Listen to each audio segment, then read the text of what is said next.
নেই। যাকাতুল ফিতরা দিতে হবে খাবার হিসেবে, সেটাই হাদিসে বলা হয়েছে। টাকা অথবা অন্য কোনো মাধ্যমে দিলে হবে না। সাধারণ সদকা হিসেবে সেগুলো দিতে পারেন, তবে যাকাতুল ফিতরা দিতে হবে খাবার হিসেবে। অনেকে যুক্তি দেখায় যে আমাদের নবীর আমলে টাকা পয়সার খুব একটা প্রচলন ছিল না, তাই যাকাতুল ফিতরা হিসেবে টাকা পয়সা দেয়া হয়নি, তবে এখন দিতে পারি। এরা একটা জিনিস বুঝতে পারে না যে আমাদের নবীর আমলে আর সাহাবীগণের আমলে মুদ্রা ছিল দিরহাম, তারপর দিনার ছিল, টাকা ছিল। তখন হয়তো কাগজের নোট ছিল না, কিন্তু টাকা তো ছিল। মানুষ তখনও মুদ্রা বিনিময় করত দিরহাম আর দিনার দিয়ে। তাই এই যুক্তিটা পুরোপুরি ভুল। ফিতরা টাকা দিয়ে না, খাদ্য দিয়ে আদায় করতে হবে। এটা টাকা দিয়ে যদি আদায় করা যেত, তাহলে নবীজি নিজেও টাকা দিয়ে আদায় করতেন। নবীজি তো কোনোদিন টাকা দিয়ে আদায় করেন নাই। দেড়হাম দিনার ওনার যুগে ছিল, দেড়হাম দিনার দিয়ে কখনো আদায় করেন নাই। খাদ্য দিয়ে কিশমিশ, জব, গম, খেজুর, পনির, এগুলো দিয়ে 6 প্রকারের খাদ্য, এইসব দিয়ে তিনি আদায় করেছেন, 100 দিয়েছেন। আমাদের বাংলাদেশেও আমরা খাদ্য দিয়ে আদায় করব, এটা একটা ফরজ ইবাদত। তো মাতান লিল মাসাকিন, মিসকিনের জন্য খাদ্য। সদকায়ে ফিতরকে ইবনে আব্বাসের হাদিসে বলা হয়েছে তো মাতান লিল মাসাকিন, তামউইনান লিল মাসাকিন বলা হয় নাই। মিসকিনের জন্য অর্থায়ন এটা বলা হয় নাই, মিসকিনের জন্য টাকা দান এটা বলা হয় নাই। তো মাতান লিল মাসাকিন, মিসকিনকে খাদ্য দান। তা আল্লাহর রাসূল তার সাহাবীরা বলছেন মিসকিনকে খাদ্য দান। ফরাদা রাসূলুল্লাহ সাল্লাল্লাহু আলাইহি ওয়াসাল্লাম সামিন তুআমিন, 100 খাদ্য ফরজ করেছেন, 100 খাদ্য। আপনি আর আমি এত পণ্ডিতি করার দরকারটা কি? মুদ্রা দিয়ে ফিতরা আদায় হবে না, টাকা দিয়ে ফিতরা আদায় হবে না, শস্য দিয়ে ফিতরা আদায় করতে হবে।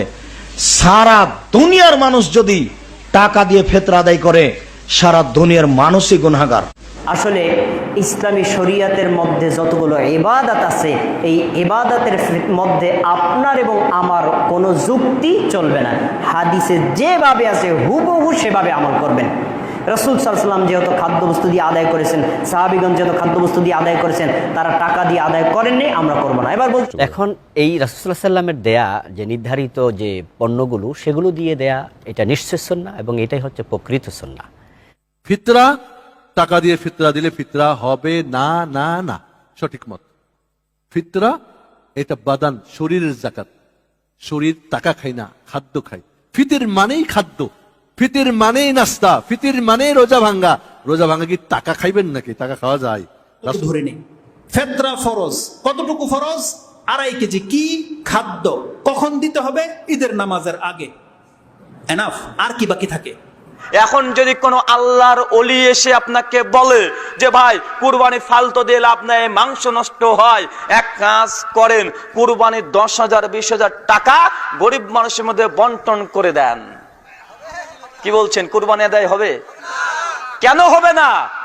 আপনি যে খাদ্য দ্রব্যের পরিবর্তে বা আপনি যে টাকা দিয়ে ফিতরা আদায় করছেন, ইবাদতে কোনো তাওকিফি, কোনো পরিবর্তন অদল বদল চলে না। লোকরা তো খাদ্যদ্রব্য দিয়ে ফিতরা নিতে চায় না, টাকা দিয়ে দিলে আসানি।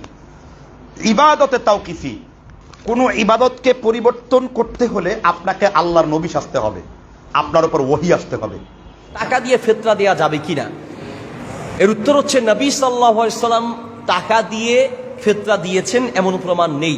ফারাদা রাসূলুল্লাহি সাআম মিন তামরিন ওয়া সাআম মিন শাইরিন, এইভাবে বুররিন, তিনি জব দিয়ে, খেজুর দিয়ে, গম দিয়ে এইভাবে ফিতরা দিয়েছেন, এটার প্রমাণ আছে। 1 সা পরিমাণ দিয়েছেন।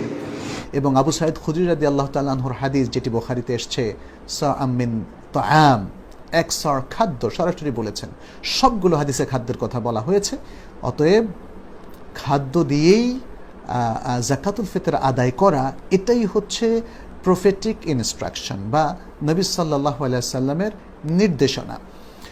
রাসূলুল্লাহ সাল্লাল্লাহু আলাইহি ওয়াসাল্লামের জামানায় দিনার এবং দিরহাম 2 প্রকার মুদ্রা চালু ছিল। একটি দিনও তিনি মুদ্রা দিয়ে ফিতরা দেননি। খাদ্যর কথাই হাদিসে আসছে, খাদ্যর টাকা দিলে হবে, এটা হাদিসে এইভাবে নেই। অনেক সময় খাদ্যতে উপকার বেশি। আপনি যদি সেমাই, চিনি, খাদ্য কিনে দেন, ও বেচতে পারবে না, আর যদি টাকা দেন ও খরচ করে বেরোবে, বাচ্চাদের সেমাই কিনে দেবে না, এরকম হতে পারে। টাকা দিয়ে কেউ ফিতরা দেওয়ার চেষ্টা করবেন না, এটা হলো শেষ কথা আমার। ফিতরা খাদ্য বস্তু দ্বারা দিতে হবে, এটা রাসূলের সুন্নাত। ফিতরা টাকাতে দেওয়া জায়েজ নয় যে গরিবকে আপনি টাকা দেবেন। টাকা দিয়ে চাউল কিনে, খাদ্যদ্রব্য কিনে ফিতরা দিতে হবে। নবী করিম সাল্লাল্লাহু আলাইহি ওয়াসাল্লামের জামানায় টাকা ছিল, দিরহাম দিনার ছিল, ব্যবসায়ী ছিল, একজনও কেউ পয়সা দেয়নি। সুতরাং ফিতরা খাদ্যদ্রব্য দিতে হবে, টাকা দিলে হবে না।